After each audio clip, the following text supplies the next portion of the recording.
let's use the switch statement to convert these country codes into their actual country names. So go ahead and start by typing switch. And the first is where it's going to look for the data to convert.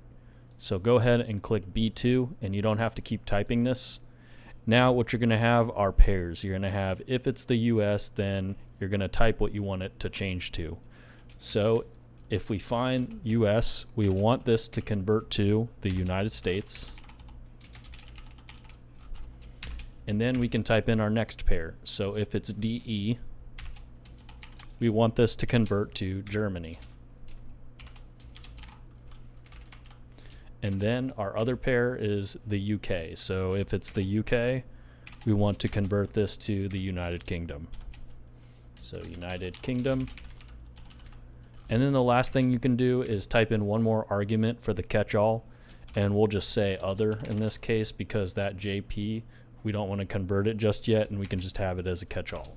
So go ahead and hit enter and populate all the way down. So notice how it goes through and it converts everything through those pairs. So when we found United States, it switched it to the United States.